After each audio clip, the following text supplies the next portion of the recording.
Bonjour chers amis du bout du monde, vous êtes sur Aigle Royal, grandeur et puissance. Aujourd'hui, nous allons parler de la puissance de notre parole. La puissance de notre parole. Le dictionnaire Larousse définit la parole comme l'articulation du langage humain destiné à communiquer une idée. Ce qui est différent des cris, des gémissements, etc. Donc, la parole traduit une idée que nous avons conçue et peut-être mûrie. Mais qu'est-ce que la parole constitue pour nous, êtres humains, et qu'est-ce que la parole fait dans notre vie? Pour l'illustrer, je voudrais prendre seulement quelques exemples. Retenons d'abord que la parole a de la puissance. Notre parole est de la puissance. Notre parole est une baguette magique. Ce n'est pas la parole que nous faisons la plupart des choses. On peut dire le verbe, la puissance du verbe. Mais comment nous utilisons la parole au quotidien? Je prends l'exemple d'un parent et de son enfant. Mais à l'adolescence ou même enfant, nous entendons parfois souvent des parents dire « Oh, ce garçon, il ne fera rien. Toi, tu ne feras rien de ta vie, tu ne vaux rien, tu n'es bon à rien. » Ce sont des paroles prononcées, peut-être en colère, mais avec conviction. Mais au bout de quelques années, peut-être dans la vie adulte de l'enfant, ce parent s'étonne que effectivement, cet enfant soit bon à rien. Prenons garde et sachons que même si l'enfant fait des bêtises, même si l'enfant a eu un comportement qui n'est pas bon, évitons de proférer, de proclamer sur sa vie de mauvaises paroles. Entre couples, mari et femme, compagnons et compagnes. On rencontre souvent dans nos quartiers des couples qui passent leur vie à se maudire. La femme qui dit à son mari « Oh, tu as recommencé. Tiens-toi tranquille, un jour je vais partir et tu auras la paix. » Et le mari qui dit « Ah, vraiment je n'en peux plus. Tu vas partir. Si tu ne pars pas aujourd'hui, tu vas partir demain. » Quelques minutes après, on les retrouve ensemble. Mais quand un jour, une histoire banale les sépare et qu'ils s'en vont loin l'un de l'autre, ils ne se rendent souvent pas compte que c'est ce qu'ils ont passé le temps à demander. Ce sont les paroles qu'ils ont passé le temps à proférer qui ont travaillé pour eux. Je connais une dame qui avait un enfant de 5 ans environ. Et il y avait une épidémie de rougeole. Presque tous les enfants étaient malades. Mais par chance ou par miracle, elle, son enfant n'était pas malade. Et une amie vint la voir pour dire « Ah, mon ami, comment ça va? Ah, voici, il y a l'épidémie dans le pays. J'espère que toi, ton enfant, se porte bien. » Et la maman de répondre « Ah, mon enfant va bien. Il n'est pas encore malade.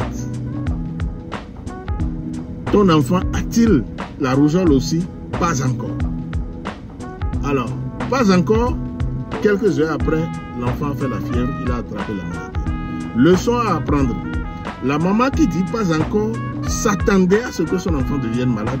Et effectivement, ce qu'elle a dit, ce qu'elle a demandé, elle l'a eu. Mais là, jusque-là, on a parlé des autres et nous-mêmes. Vous rencontrez quelqu'un le matin, vous le saluez.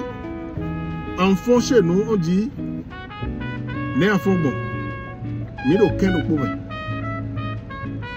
Pour faire une traduction littérale, je demande à mon frère comment vas-tu? Il dit que lui, il est à côté de la vie. Il est commerçant, il est dans sa boutique, tu dis ah les affaires ça marche, il dit rien ne marche ici. Il est travailleur, tu le rencontres, tu dis bonjour mon frère, et le boulot, il dit zéro, il n'y a rien là-bas. Et souvent ce n'est pas le cas. Et même si c'était le cas, il faut proférer la parole contraire pour changer la situation. Mais ces choses que nous disons au quotidien, nous ne nous rendons pas compte que nous sommes en train de faire. Toute parole est une prière. Vous rencontrez un monsieur, vous dites bonjour mon frère, comment ça va? Et madame, dit madame, tu me vois moi encore avoir madame, parce que le jour là il y a peut-être un petit problème avec sa femme. Il ne faut plus me compter parmi ceux qui ont de madame, mais moi j'ai plus de madame. Vous rencontrez une femme très belle. Le matin, vous dites, ah madame, ça va? Vous êtes charmante ce matin. Elle dit, oh, charmante. Si on veut compter les charmantes de ce pays-là, on va me compter ici. Vous me laissez ici. Hein. Ça veut dire qu'elle-même s'exclut des femmes charmantes. Vous demandez son mari, elle dit Marie. Moi, je n'ai plus de mari. Parce que peut-être ce matin, elle est fâchée contre son mari. Il y a une autre dame. C'est une histoire aussi. Une dame qui avait trouvé un bon mari, qu'il aimait et qu'elle aimait aussi. Mais avait l'habitude de dire à table pour rire qu'elle en a assez du mariage. Que mari, tout ça, foyer, maison, tout ça, ça la fatiguait. Et un jour, son homme s'est pris d'une autre femme et s'en alla. Et quand on a cherché, les spécialistes lui ont dit tout simplement, la prière que tu as passé toute ta vie à faire, c'est cette prière qui a été exaucée. Donc, faisons attention à notre langue. On dit, la vie et la mort sont au pouvoir de la langue. Par ta langue, tu seras justifié et par ta langue, tu seras condamné. Évitons les décrets maléfiques sur nous-mêmes et sur nos proches. En temps de colère, la meilleure manière est peut-être de se taire. Un enfant qui fait une bêtise, une manière de lui montrer que ce qu'il a fait n'est pas bien serait peut-être de laisser passer la colère, de l'appeler et de parler avec lui. Mais nous utilisons très mal notre parole. Regardez l'histoire de la mère et de l'enfant. Ici en Afrique, nous vivons souvent en grande famille. Mais quand quelqu'un a un bobo, quand quelqu'un a une fièvre, quand quelqu'un fait le palu, nous qui l'entourons, est-ce que nous savons que c'est nous, les sorciers, qui les tuons souvent? Un malade dans une maison ou dans un hôpital, ceux qui l'ont accompagné à l'hôpital, ceux qui viennent saluer, quelle attitude de guérison, quelle attitude positive ils ont vis-à-vis de ce malade. Quand je vais voir un malade qui est grabataire, couché dans le lit d'hôpital, et j'explose en sanglots, je commence à pleurer. Qu'est-ce que je dis au malade? Je lui dis exactement, là où tu es là, tu ne peux plus te relever. C'est fini pour toi.